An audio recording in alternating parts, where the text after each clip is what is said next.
There we go. Good evening, everybody. It is Monday night here at the BTA Network. And since it's Monday, it's time for Monday Mayhem. And believe me, there is something causing quite a bit of mayhem. It's a bitch named Melissa. We'll get into in a moment. Yeah, it's a bitch named Melissa. And no, it's not a person. It's a potentially deadly hurricane. But I mean, seriously, that's what we're talking about. Potentially? Okay. It is a deadly hurricane. I wasn't trying to be rude, but yeah, there's no potential about it. All right. Well, anyway, we're talking about that and plenty more tonight, too. Because there are some other stories as well. Anyway, I'm your host for tonight. I am ModBlogStream. I'm currently joined online by 3 of my crazy cohorts. First, below me is our master and creator, Frodo. Hello, Frodo. What's up? Just my little game system here decided to start up RoboCop, so yeah. Okay. Below left is our resident Joker. There we go. Resident Joker, Mike. Oh, Mike, I'm sorry. Yeah, it's all good. Happy Monday. And we let's still need to get him his green hair for Friday. Yeah. And currently away are Tony says Janet, and of course, standing by in the chat, making sure things stay smooth, is our man from the Bronx, Sajo. So, hey, Saj. Yep, and Sajo's just a troublemaker. Mm-hmm. And there's our Tony says she's back. I'm back. Welcome back. And I'm going to switch over to my cordless JBL. Okay. Might want to mute yourself in the process, though. Yeah, mute. Okay, I'm going to mute. Yeah, because no offense, but the last thing we need is feedback destroying your eardrums. Yeah. Yeah, I don't think our listeners would like that very much. So to start off with, for everyone that doesn't follow weather like I do, yeah, there is some other weather stuff going on in America. If you live in Florida, North Carolina, uh, maybe some of Yeah, y'all give me a minute. I gotta fix this. Colorado, Nebraska, South and North Dakota, and Minnesota. Yeah, you got some stuff going on. Sorry for calling Minnesota, but they did choke against Iowa. Oh, great. I'm having a problem trying to get weather-wise back up here. Hold on.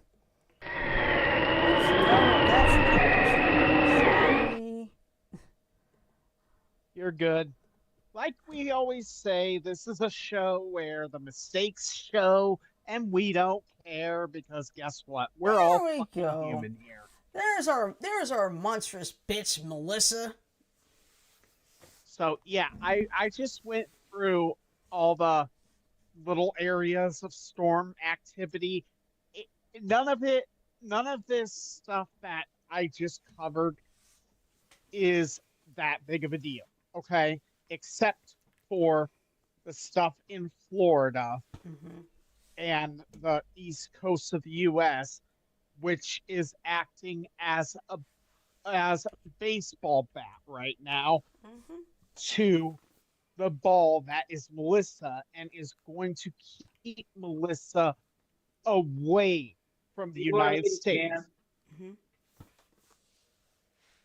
You're muted. We can't hear you. You need to unmute. Just scatterbrain. How is the sound? There we now? go. Much better. I went to my JBL Bluetooth headphones. Good. There we go. It's not gamer headphones, but it'll work. Go on, Frodo. Sorry. No, you're good. So as I said, the weather systems in the eastern United States right now are putting up enough cold air in the atmosphere in the area where the hurricane might have went to keep it at bay. Yep. The chances of this hurricane hitting the United States are like 1 in 80, which is not good odds. No. Okay. There's, in fact, based on the spaghetti models, which surely if you have the spaghetti model, if you don't have the spaghetti models put up, I would put them up for a minute so that we can actually see this. Okay. How do I see the models? What you're going to do to get the spaghetti models up is click on where the hurricane is. And make sure you're in spaghetti models. There we go. Okay, got it. Yeah, and make sure you're also in satellite mode so that we can see everything, okay? Okay. There we Top go. of the screen. That's got it. There we go. Yep. Okay. So here, if you look at all the different spaghetti models that we have, which for those that don't know, spaghetti models are the possible tracks of the center of the eye. Okay, because that's really what we base on, is the center of the eye for landfall and all that. You'll notice that there's only one track that goes up towards the United States. And as of right now, that track, which I think I'd have to look into what one it is. Correction. There's 2 tracks that go up to the United States. No offense, but I only see one. No, wait, there it Zoom is. in. I see the second. Yeah. There's only 2 tracks out of umpteen hundred that go up to the U.S. and TCLP. Yeah.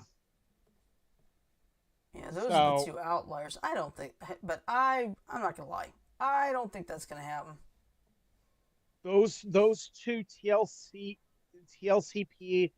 and CLP5 are always kind of outliers when it comes to hurricanes. Mm-hmm. Okay, it just is weird. It's a weird glitch of how those models work. I don't know, but let's get down to the nitty gritty. Jamaica,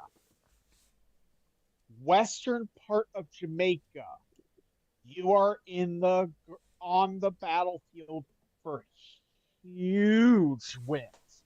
Mm-hmm. We are at a hurricane category 5. That means this hurricane is the strongest that we can measure. Yep. Does that mean that this is going to be the strongest hurricane ever? No. However, this is what's really going to catch everyone. Can I ask a quick question? What is an outlier? OUTLIER. What is it? Because I don't know all the weather terms. Well, outlier can be used more than just in the weather. It's like one of those things where it's not the norm, or not where everything else is. It's like I wish I could give an example of an outlier. In other words, Shirley, if you have a bad storm this way, but it's pointing that the outlier is pointing that way, that would be the outlier. Kind of, Yeah. sort of, yeah. Okay. Sorry for the interruption again, Frodo. You're good. You're asking questions. Here's the thing. In our weather discussions, Jan, I see you as the everyman or woman asking these kinds of questions. Yeah. So, and that's okay. That's why I have no problem with you asking them, is that you're probably asking questions that normal people don't understand. And that's perfect. I have heard the term outlier used in your discussions before. Yeah, outlier doesn't have to be just used in the weather either. It can be used in a lot of different things. Like, you know, anything with a statistical possibility is good. And you have like if you have the bell curve. In other words, what the bell. Yes, I do. In other words, an outlier is a definite maybe. It's a maybe, but not very likely. Right. Okay. Yeah. All right. Go on and pick up where you left, where I interrupted you. So, as you can see with all these spaghetti models that Shirley has up, the vast majority of them are coming into different points of land. Okay, there's a nice little gap in there. I can see where the gap might get hit. However, based on all measurements we've had taken so far, and I'm gonna have to agree mostly with the majority of the spaghetti models here. Shirley, go ahead and zoom in the cluster, in the biggest cluster of the spaghetti model. So the northern portion of the spaghettis. So you see, going through Jamaica. Go up a little bit. Yep, going up through Jamaica. Okay. As you zoom in, you'll see Black River appear. That's where I want you to kind of center. Got it. There we go. So zoom in a little bit further on there because I want to make my point clear. Okay. My prediction point for where this thing is going to make official landfall, which means the center of the eye crosses over this point as its first hit of land, is going to either be anywhere in between the Crawford area to Black River. Somewhere in that region is going to be your landfall.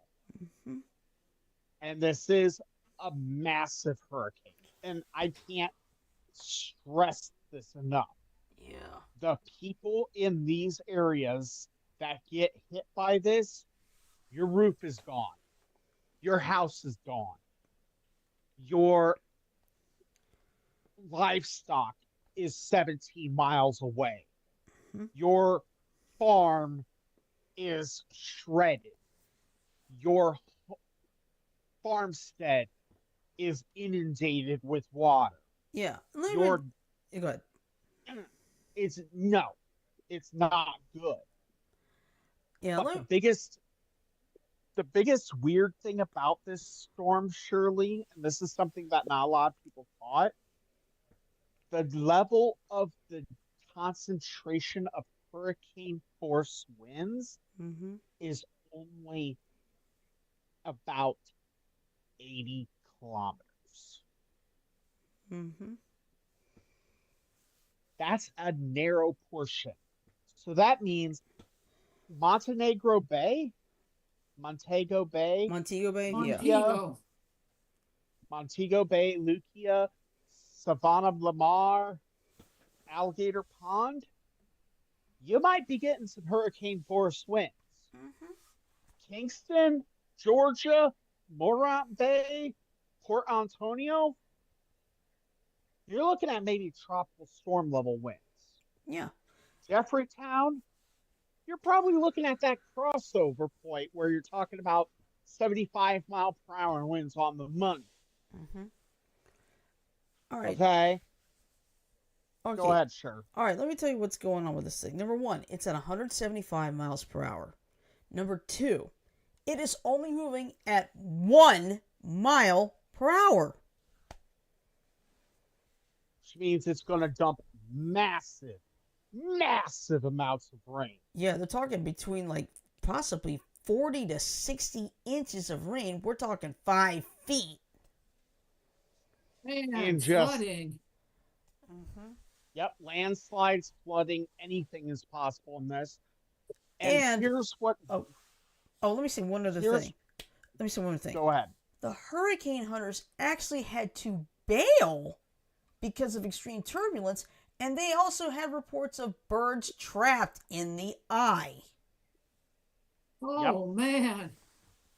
I bet you Yes, they there were are all birds. dead, too. No, the birds Birds. stay in the calm area, but here's the really kicker part that I think a lot of people missed. And this is a thing that you need to recognize. This hurricane has already broken records. It is the driest eye we've ever seen.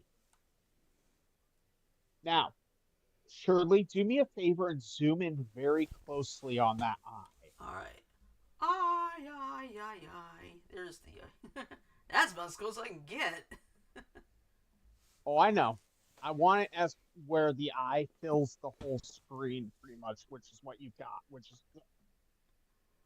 I want you guys to notice. First, I need to make a mention. Your satellites have a resolution of up to about 1 mile. Okay? So, look at how clean that eye is. Mm-hmm. Okay? What this theoretically means is that eye has nothing inside of it. No clouds, no moisture, no nothing. What that means is this is a super strong hurricane. We already know it's Cat 5. Mm-hmm. It's also broken records on how low of a pressure it's got. We're talking 900 millibars. Now, the bar measurement is rated at 1,000 is average air pressure. Okay? Mm-hmm. If you get down below 960, sensitive people start feeling the difference. Mm-hmm. If you get down below 940 or so, pretty much everyone can feel the difference. At 900 millibars, holy fuck. Mm-hmm. That means that the atmospheric pressure, the average weight of the air that sits on top of you at all times, Mm-hmm. is 15 pounds. Your body is designed to handle 15 pounds of downward air pressure in every minute of every day of every second of your life. Mm-hmm. This hurricane actually is producing a condition where you are maybe feeling, let's do some math here really quick, and I'm going to do it myself here. So 15 pounds pressure, dividing that into 1,000 pieces equals that, so 0.15, 0.015, that makes sense to me. So 0.015 times.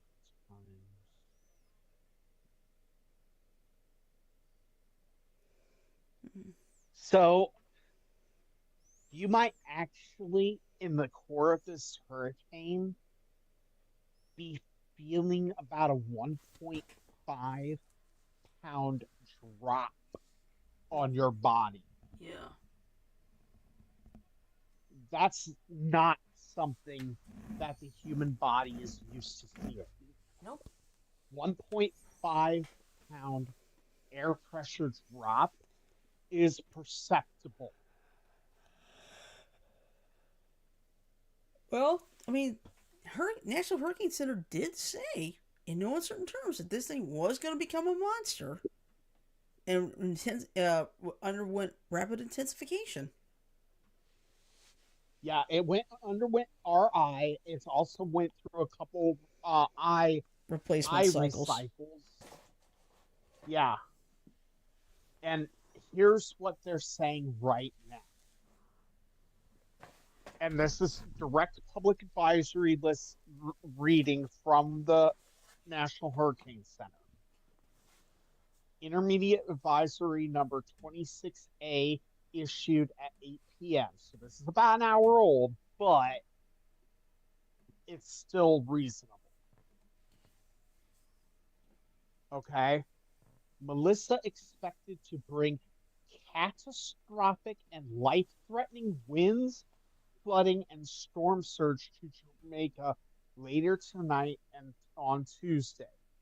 Summary, we're not going to go into all this because it's changed a little bit, except for the most important parts, which is maximum sustained winds, 175 miles per hour to 80 kilometers per hour. Present movement has slowed to 1 mile per hour, and its current minimum central pressure is 909 millibars. Like I said. Okay. Mm-hmm. Discussions and outlook. Some fluctuations in intensity are likely before Melissa makes landfall in Jamaica. However, Melissa is expected to reach Jamaica and southeastern Cuba as an extremely powerful major hurricane. Mm-hmm. Major hurricane being level 3 or higher, and still be at hurricane strength when it moves across the southeastern Bahamas. Hurricane force winds extend outward to 30 miles from the center and tropical storm force winds extend outward up to 195. Hmm. That means that this is a potent little pinpoint of a bitch. Hmm. Okay? Hazards affecting land. Tropical storm conditions are occurring in Jamaica, and catastrophic and life-threatening hurricane force wind conditions are expected to begin late tonight and continue into Tuesday. Within the eye wall, total structural failure is likely, especially in higher elevation areas where wind speeds atop and on the windward side of hills and mountains could be up to 30% stronger. Okay. Melissa is expected to bring rainfall of 15 to 30 inches to portions of Jamaica, an additional 6 to 12 for southern Hispaniola through Wednesday, with storm total local maxima of 40 inches possible. Storm total local maxima basically means locally heavier. When you hear storms, people talking about like in snowstorms, locally heavier amounts are possible. Mm-hmm. That's what they're talking about. But this time we're talking about, holy fuck, I've got a swimming pool dropping on my head. Mm-hmm. For eastern Cuba, the storm total of 10 to 24 with local amounts of 25. Storm surge. Life-threatening storm surge is likely along the southern coast of Jamaica late tonight and on Tuesday. Peak surge heights could reach 9 to 13 feet above ground level near and to the east of where the center of Melissa makes landfall. This will be accompanied by large and destructive waves. Mm-hmm. On the northwest Holy coast shit. Mm-hmm. Makes on me the glad I'm here northwest in coast, Arizona, not there. on the northwest coast of Jamaica near Montego Bay, there is a possibility of 1 to 3 feet of storm surge. That's on the opposite side of the storm, people. Mm-hmm. I don't know how much you know about Jamaica. It's not a big island. No, it's not. Now, I literally asked if it's even going to exist after this. It there are may people. not. It may not. No, people in Jamaica are saying, yeah, we're going to still exist because they have been through, maybe not this kind of a strong hurricane, but they've been through some pretty good hurricanes. They've got shelters that are probably, I Good. think they have built them to withstand things like this. So do not count Jamaica out just yet. I'm not counting them out, but Jesus fuck.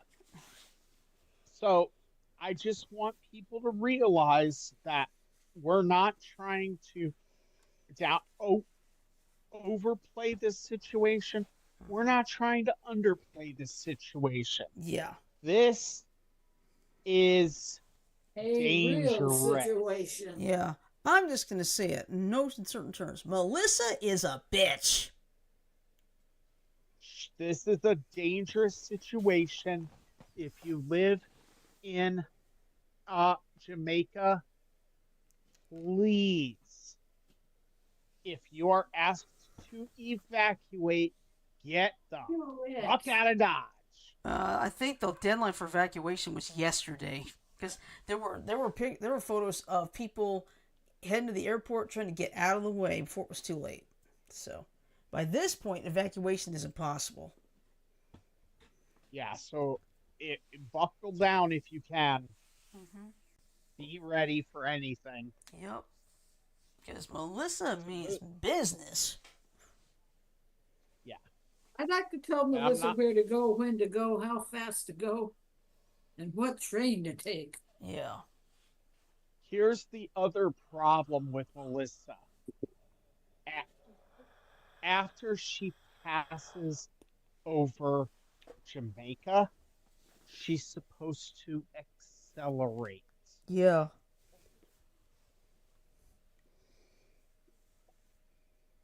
Yeah, I Makes you believe glad That's you're in why- the States. I believe what's going on is that cold front that's going through like Florida and such right now is going to basically pick up Melissa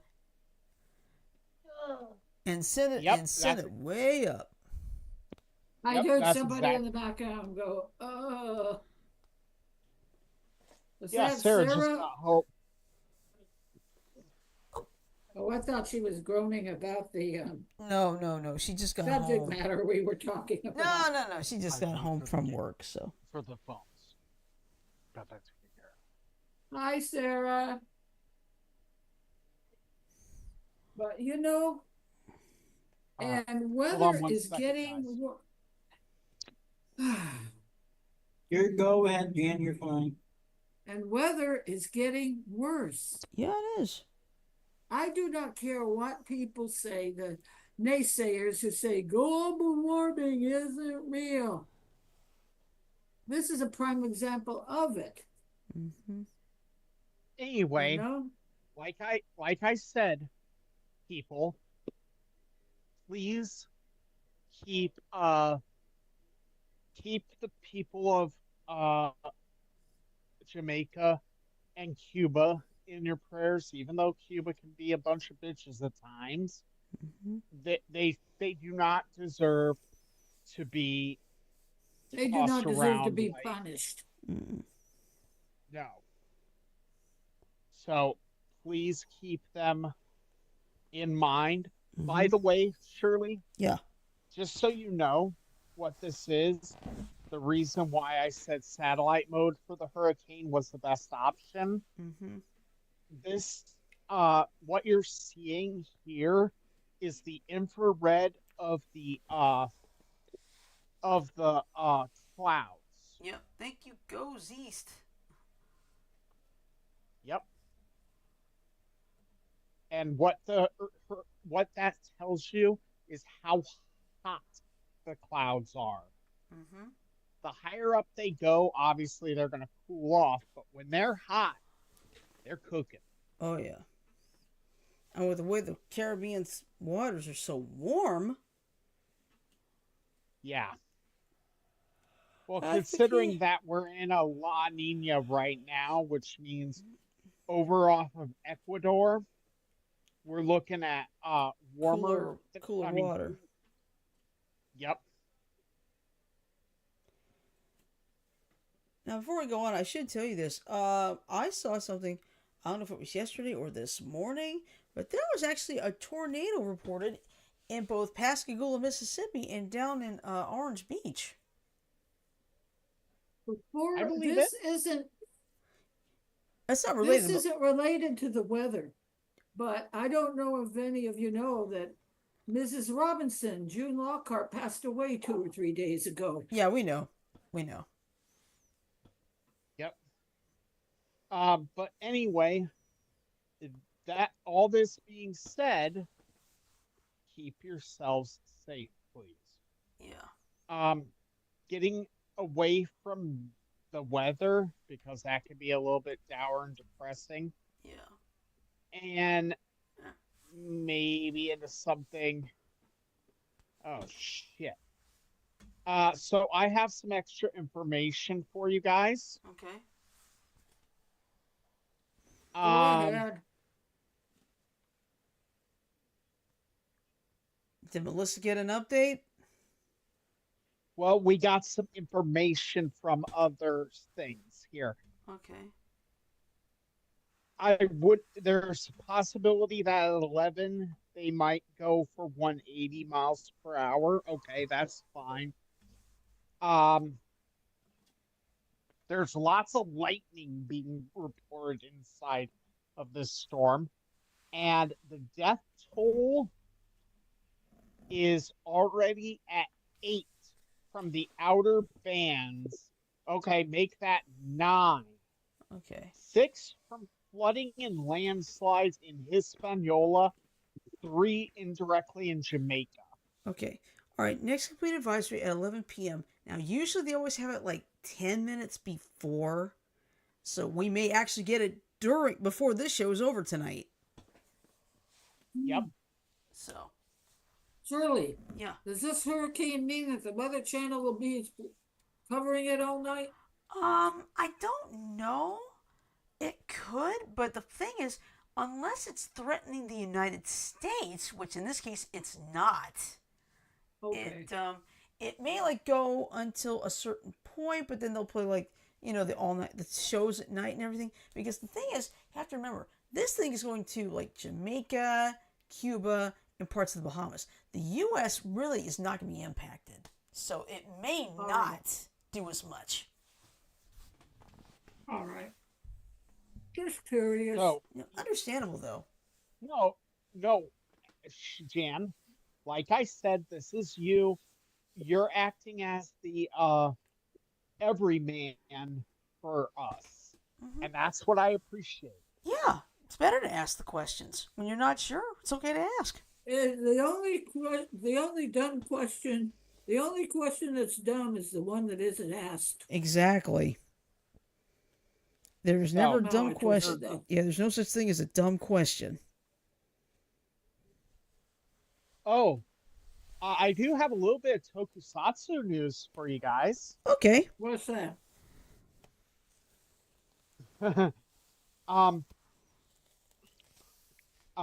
Bandai Japan has officially released information for an upcoming Memorial Edition changer, which I am like super interested in.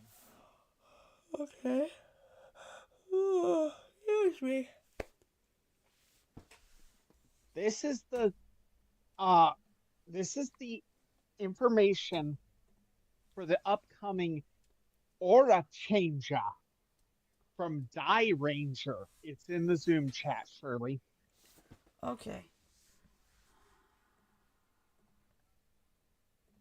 It's estimated to be released in March of 2026 for $175. I'll pass. Is it a Rura changer?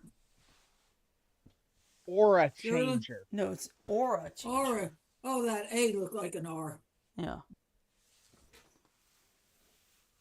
Basically, if you remember the show Die Ranger, which, by the way, one of my favorite Sentais of all time. Just saying, if you haven't seen it and you're kind of curious, it's really fucking good. Okay? But it's got the 2 parts that go in. And it's gonna be, like I said, it interests me heavily.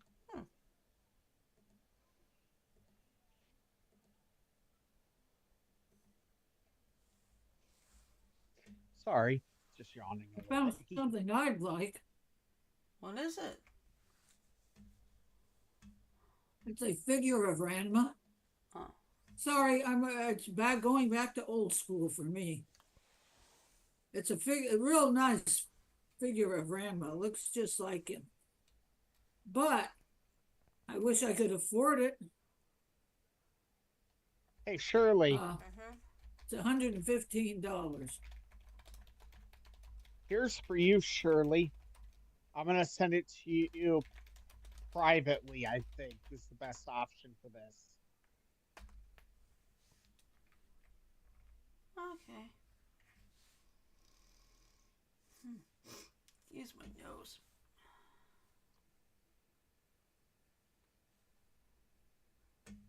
There you go.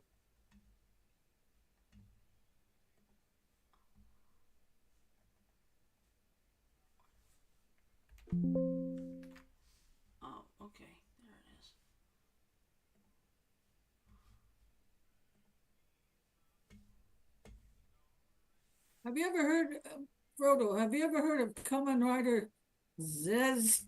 Zeztz? I'm not sure how to I pronounce think that. it's Zets. Yeah. Zets, yes. Sorry. What was that? Nobody you know, Ziggy. Bye. Catch you later, Chartreuse. Sorry about that. You're fine. Ziggy does that once in a while. Yeah, and they're playing episodes on YouTube as well. So Well, they're simulcasting them. that's cool. So what you see on YouTube is actually being on Saturday when they play the episode new.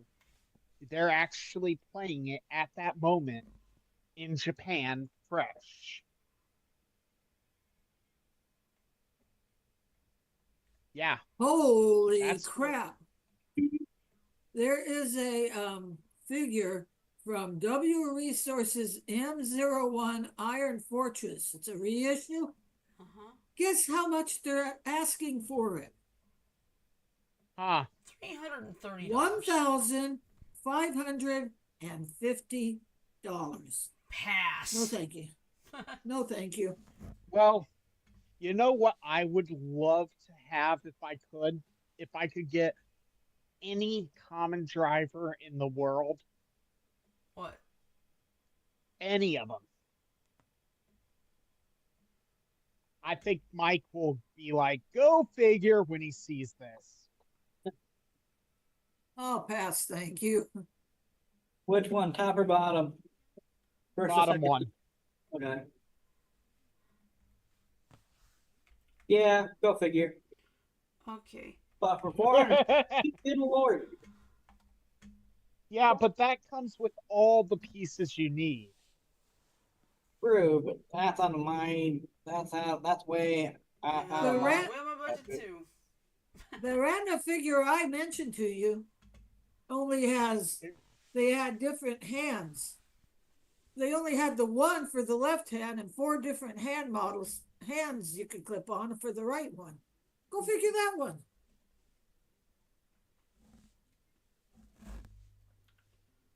But yeah, needless to say, so I hate to do this, but we're going to have to go down a little bit of a political path, but not too bad. But it needs to be done. Yeah.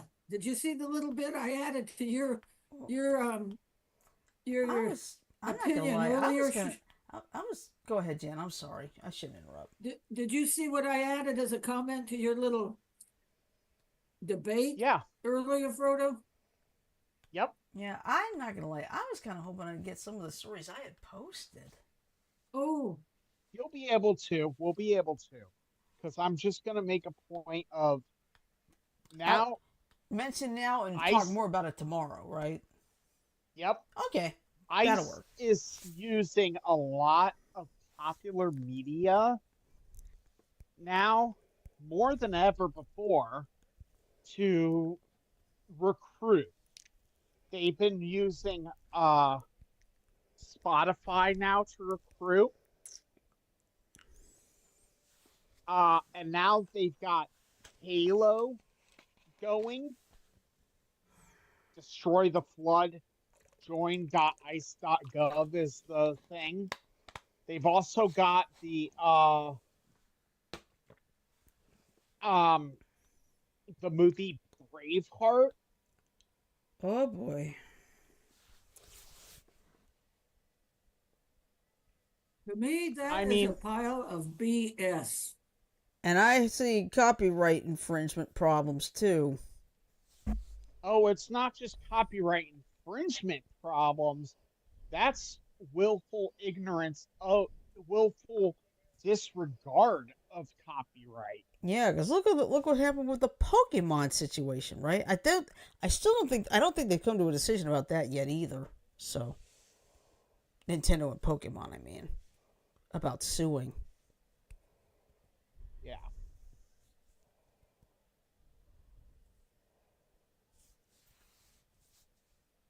But yeah, definitely, we'll talk more about it tomorrow.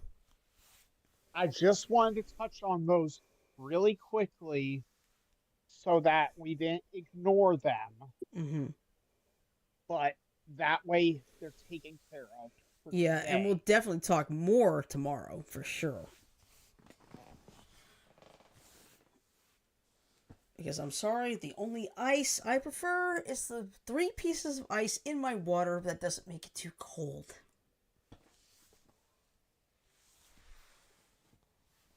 The only ice I like is what I'm going to get when we're through here. Alright, so I posted, I believe it was 4 stories over the past few days. So, we're going to get to choose. First, a mother noticed her child's school bus on fire, then she helped evacuate 22 kids. That's number 1. Number 2, MCU star Simu Liu hits back at Hollywood AI usage after millionaire's blockbuster advice, in quotes. Number 3, I'm afraid Mario creator Shigeru Miyamoto might be right about the future of gaming. And finally, number 4. Miyamoto. Okay. Miyamoto. Alright. Yeah, I kind of figured that one because I looked at that, I was like, oh crap, this is not good. Okay. Now this was posted on the last Wednesday, but I figured it's serious enough that this might actually, be true. So this is courtesy of comicbook.com, which is reliable. The gaming landscape is always changing, and I'm worried, the author being Brandon Zachary, this is in his words, I'm worried that Shigeru Miyamoto's recent points about IP and gaming history have direct connotations for the industry as a whole. Miyamoto stands out as one of the most important game developers of all time, the primary creator behind Super Mario Bros., The Legend of Zelda, Donkey Kong, and plenty of other Nintendo mainstays. Miyamoto has remained a guiding light for the company since it rose to prominence in the late 1980s. I'm going to bounce out so you guys can finish it. Okay. All right. Bye, Frodo. Thanks for your help. All right. Anyway, as such, his perspective means a lot when it comes to the future of the industry. It's also why it's so saddening to hear his thoughts on why Nintendo has been increasingly shifting focus to expand its IP outside of gaming. While it speaks to the enduring power of Nintendo as a creative force in the industry, it also underscores an increasingly dour reality about game preservation in the modern era. Now, what Shigeru Miyamoto said about what he said about gaming history and Nintendo's future. So while speaking with Nintendo Dream about the Nintendo Museum and the publisher's embrace of cinematic adaptations like the Super Mario Bros. Movie, Shigeru Miyamoto noted that ultimately what people will remember are the IPs. Games become obsolete when new versions come out, but that's incredibly sad. We started video production partly because of that sadness, seeing our creations become playable only on Virtual Console. Miyamoto isn't wrong. While specific entries in major franchises like Mario and The Legend of Zelda have stood the test of time, the iconography of the series and their characters is what endures more than anything else. Fandom really goes out of its way to celebrate a single title outside of best-worst arguments, usually focusing on its defense or criticism of a series as a whole. This is one of the reasons Miyamoto and the rest of Nintendo seem to have embraced new feature-length film adaptations of their titles, noting that there's a limit to what you can do if you can make them playable in a museum, but videos will remain forever. The ubiquity of video makes it easier to keep those characters alive by taking them into other media, compared to how older games can become outdated over time.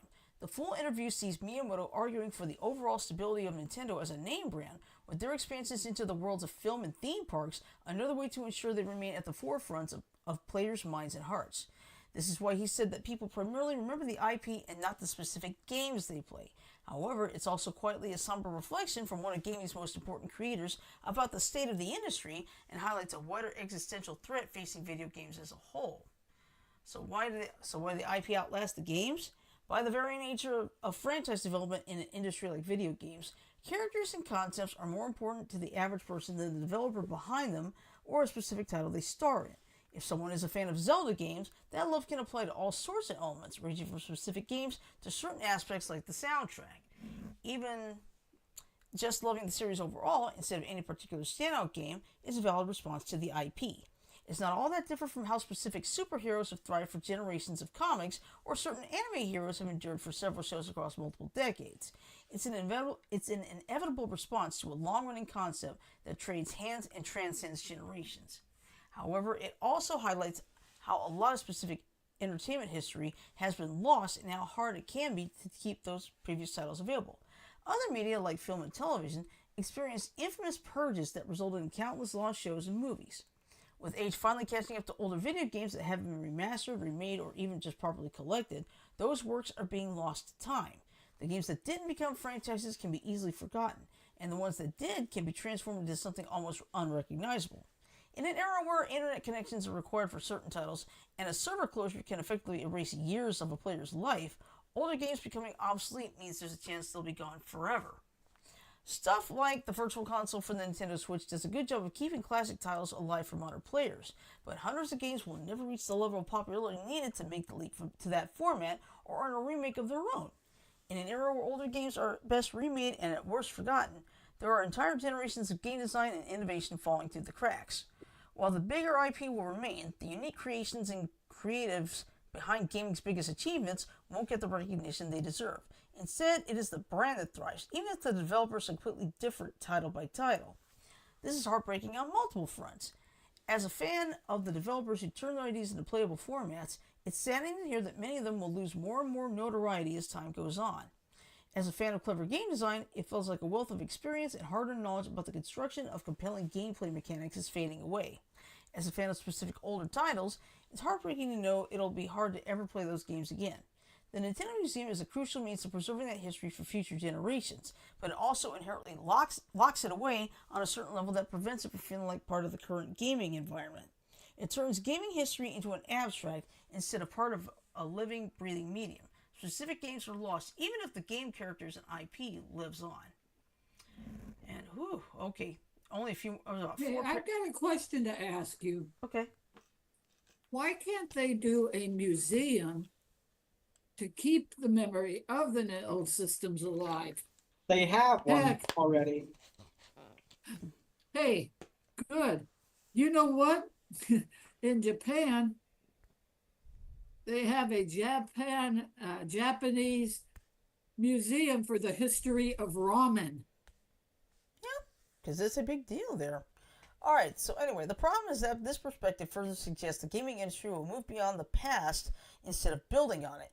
It will be more content to rehash older titles instead of experimenting with other concepts. Older titles will be replaced with their newer remakes, losing the natural lessons that come from improving on past mistakes. Older titles are less likely to remain readily available, they become obsolete and are left behind. There are countless games that players loved growing up that are now next to impossible to find, let alone play. In the end, it's the IP that survives. Silent Hill is a good example of what different creative teams can do with a shared IP, with Silent Hill F taking inspiration from the older titles while very much charting a unique path and story forward. However, another recent entry in the franchise is also proof of what can be lost in the process of remaking titles and then moving on. The Silent Hill 2 remake was a solid effort to bring the classic horror game into a modern gameplay aesthetic, but it also lost some of the mystique and effectiveness of the original design. That may now be moved past because players will instead only flock to the remake instead of the original. While some of Silent Hill's effectiveness was the result of game developers adjusting to technical limits, it also produced a truly memorable experience that has continued to haunt players for decades. As argued by Yahtzee Croshaw as part of his Second Wind series, Semi-Ramblematic, remakes like Silent Hill 2 iron away the faults and flaws that add to the unique experience of a game in the name of creating the most broadly appealing product for modern audiences. This has two negative results. It keeps developers from analyzing the mistakes of the past to improve upon the future, and it costs fans some of the unique approaches that the experimentation of the past produced. Older games may have lacked modern polish, but they still carry plenty of nostalgia for older fans and potential for newcomers who might discover them. Because games become obsolete in the name of IP thriving, they become easy to lose. While Miyamoto's point speaks to the enduring qualities of brands like Nintendo, it also underscores a challenge facing gamers who want to look back at the history of the medium instead of only charting paths ahead. Doing the latter means countless people and titles who helped make gaming what it is will be forgotten, and that's a genuine tragedy for the medium. And that's the end. Ooh, it's a long one. Yeah, how can I compare this? They want to keep the Nintendo alive, and make it relevant. Mm-hmm. Just like the Navajos use their traditions to pass down their oral history from generation to generation. Right. I don't know if that's the same or not. But the only issue right now is Nintendo has gotten themselves into a lot of controversy lately Mm-hmm. with Power World taking down fan games and ROM hacks and all that stuff. Mm-hmm. That they're slowly tarnishing their brand. Mm-hmm. That's all I'm saying on that. Yeah, understandable. Because think about it. Sonic lived on Sega for such a long time. Of course, now it's part of Nintendo. Nintendo, Sony, Mhm. PC, Xbox. Yeah. It's all over now. It just used to be on one. Now it's everywhere. Mm-hmm. But that's because Sega stopped making consoles. Right. Exactly.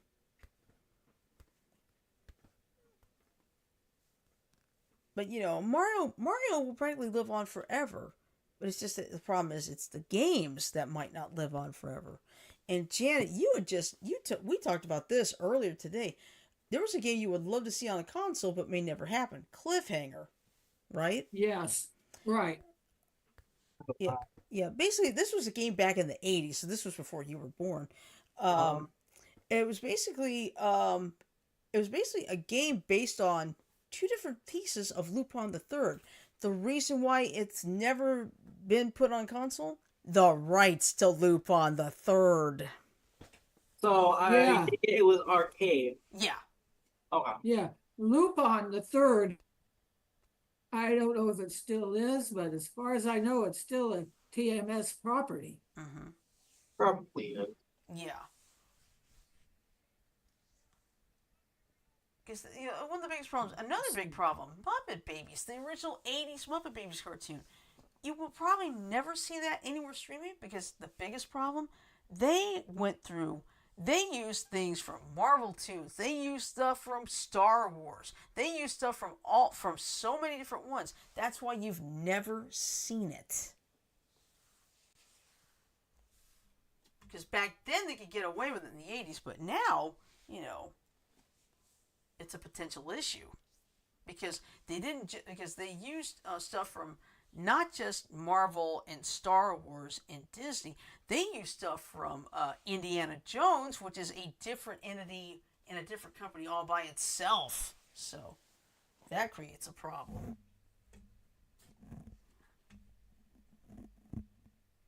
But yeah. All right, it's already 9:55, but let's just say the other stories, if you get a chance to read them, especially this, the mother, her child's school bus caught fire, but she was able to evacuate the 22 kids because it only took a few minutes for that bus to be engulfed in flames. Eesh. But she managed to get them all out of there. And the Ring camera practically caught the entire incident. Of course, I think they're still investigating as to how exactly the fire started, but thank goodness everybody got out. So thank goodness for that. Oh, two stinking moves. Yeah, and then one other story in Hueytown, Alabama. I think it's close to Birmingham. A group of teenagers were at a Wendy's. One tried to pay with a $50 bill, but the manager thought the bill was fake, so she locked them in the Wendy's. Now that manager is facing false imprisonment charges because the $50 bill was real. Probably he either worked to earn it himself or his dad gave it. His parents gave it to him. Yeah, he probably earned it himself, but you know how it is. Some people don't want to believe kids earn anything anymore. Just like in some of our fables. Yep, exactly. All right. Oh, excuse me. I'm really tired. All right. So anyway, of course, tomorrow, Frodo and I will pick up with the ice story on political catch-up. Because trust me, like I said, the only ice I like is the three little cubes in my glass because I don't like it too cold. And I then, like of it course, cold. yeah, and then, of course, on Friday, it's our Halloween game night edition of Among Us. That's going to be fun. I'm looking forward I will to be that. listening to it. I will be listening to it since I will be sitting out in the driveway giving out the chocolate. That's fine. That's okay. That's okay. That's okay. Hey, if one of you gets to be the sus during the game, kick their butt for me. Count on it. Count on it. What'd you Just- say, Mike? Sounds good. Yeah. Because, see, Janet's at a huge disadvantage. We start the show at 9 p.m. Central. Unfortunately for her, it's 7 p.m., and that's basically right at the heart of giving out candy. So, And believe me, I'm going to get my share of it, too. yeah. And by the way, I'm a happy camper. Got some rain today. Really happy. Yeah. Yeah. Oh, speaking of rain, Shirley, Uh-huh. if you get a chance to watch the replay of Sid Squad, Mm-hmm. find the ones where it says rain coming. Yeah. Storms coming. Yeah. And because that, it looked like it wasn't going to do anything. But there's this one really big shelf cloud. Ah, yeah. You know, it was like, imagine the width of my hands is the shelf cloud. Yeah. Okay, now, let's see. I know we got a lot of birthdays this week. Ashley had hers on Saturday. Yep. When's yours, Mike? Thursday. This Frodo's Thursday. is Wednesday. Okay. Well, how about this? My birthday's on Saturday. We just we make a big Halloween birthday celebration for Among Us. How's that? That works. This is the only way it's gonna work. I had a friend that would do that because she had so many kids and grandkids and great grandkids Mm-hmm. that rather than celebrating each birthday separately, they like all of the June birthdays. Yep, Celebrate exactly. them in one big purse. All Exactly. the July, and it worked. Yep. All right. I'm now gonna play the ending, so hang on for 15 seconds.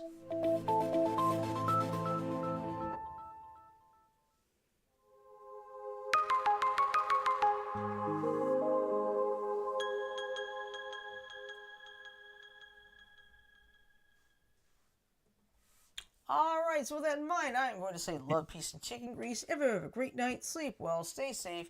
Frodo and I will be here tomorrow for political catch-up, and the rest of us, except Janet, unfortunately, because of the candy, we will be here for the I'll be Halloween- there in spirit. That's I'll true. be there in Yeah, spirit. we'll see you on Friday for the Halloween/birthday edition of Among Us. So, And I may Peace. send Bye, spooky everyone. Halloween messages. Mwah.